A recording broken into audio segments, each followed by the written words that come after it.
சூரியன் சொந்தங்களுக்கு சந்தோஷமான வணக்கம்.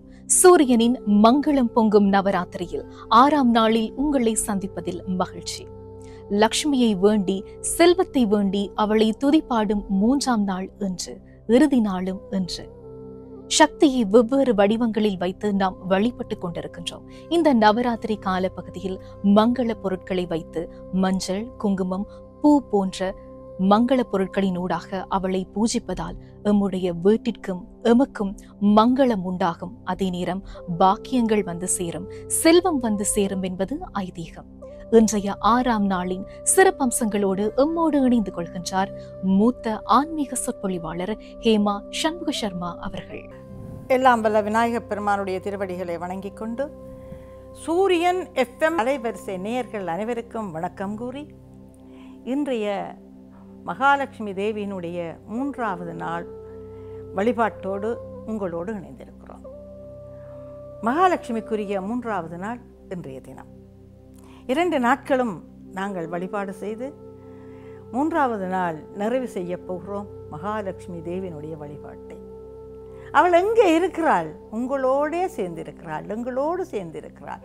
மகாலட்சுமி தேவி எங்குமே செல்லவில்லை, எங்களோடு இணைந்திருக்கிறாள், எங்களுடைய ஆத்மாவோடு சேர்ந்திருக்கிறாள், எங்களுடைய இயல்போடு சேர்ந்திருக்கிறாள். 2 கைகளையும் நீங்கள் நித்திரையிலிருந்து விழிக்கின்ற பொழுது 2 கரங்களையும் உள்ளங்கைகளை பாருங்கள், மகாலட்சுமி தேவி இருக்கிறாள்.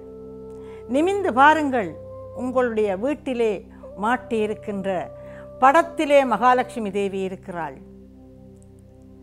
எங்கெங்கெல்லாம் புனிதமான பொருட்கள் இருக்கின்றனவோ அங்கெங்கெல்லாம் மகாலட்சுமி தேவி இருக்கிறாள்.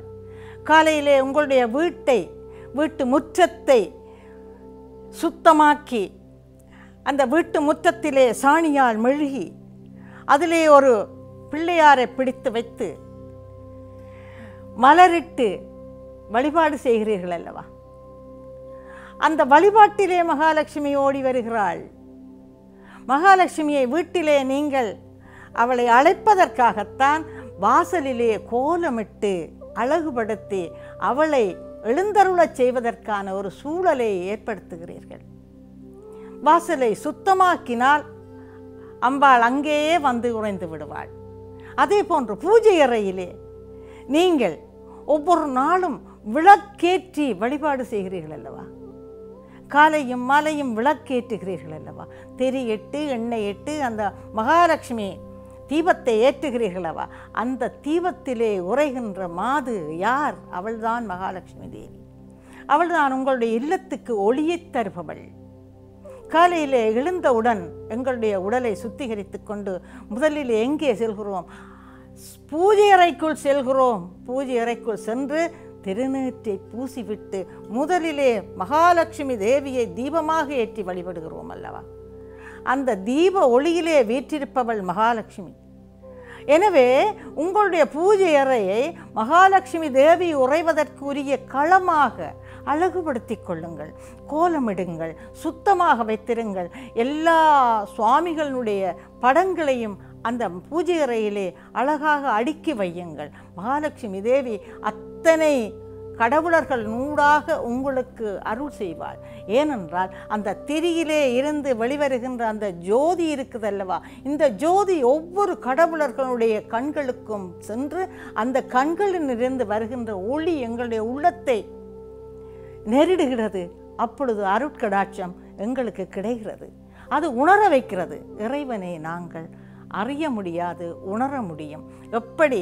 இப்படியான ஜோதி வடிவான மகாலட்சுமி தேவியை வழிபாடு செய்வதன் மூலமாக எங்களுடைய மனதையும் அழகுபடுத்தி கொள்ளலாம். சிந்தனையை, அழகான சிந்தனைகளை நாங்கள் ஏற்படுத்தி கொள்ளலாம். அழகான நினைவுகளை நாங்கள் வெளிப்படுத்தலாம். அந்த நினைவுகளின் ஊடாக செயற்பாடுகளையும் வெளிப்படுத்தலாம். எனவே அழகான செயற்பாடுகளினூடாக அழகான சிந்தனைகள் மலர்கின்றன. அழகாக சமுதாயத்துக்கு பயனுள்ள வகையிலே எங்களுடைய வாழ்க்கையும் மலர்கின்றது. அவள் எப்படியானவள்? செந்தாமரை மலரிலே செந்தாமரை நாயகியாக வீற்றிருப்பவள். எனவே எங்கெங்கெல்லாம் செந்தாமரை மலர்கள் மலர்ந்திருக்கின்றனவோ அங்கெங்கெல்லாம் மகாலட்சுமி தேவி வீற்றிருக்கின்றாள். எங்களுடைய பூஜை அறையிலும் செந்தாமரை மலர்களை இட்டு நாங்கள் வழிபாடு செய்கின்ற பொழுது அம்பாள் தானாகவே வந்து உறைந்து விடுகிறாள். இதுதான் என்னுடைய உறைவிடமாக அமைகிறது என்ற வகையிலே அம்பாள் அங்கே உறைந்து விட்டாள். எங்களுடைய உள்ளங்கள் எல்லாவற்றிலும் அம்பாளே உறைகிறாள் என்ற நம்பிக்கையோடு நாங்கள் இந்த வழிபாட்டை தொடர்வோம். நாளைய தினம் கலைமகளுக்கான தினமாக அமைகின்ற காரணத்தினாலே நாளைய தினத்தோடு கலைமகளோடு இணைந்திருப்போம். இன்றைய பொழுது மகாலட்சுமியோடு இணைந்திருந்தோம் என்ற நிறைவோடு விடைபெறுகிறேன். வணக்கம். லக்ஷ்மி வழிபாட்டின் சிறப்பம்சங்களையும் நவராத்திரியின் அற்புதமான பல விடயங்களையும் இந்த காணொளியூடாக அறிந்து கொண்டீர்கள். மீண்டும் நாளை நவராத்திரியின் 7ஆம் நாள் சிறப்புகளோடு உங்களை சந்திக்க காத்திருக்கின்றோம். நன்றி.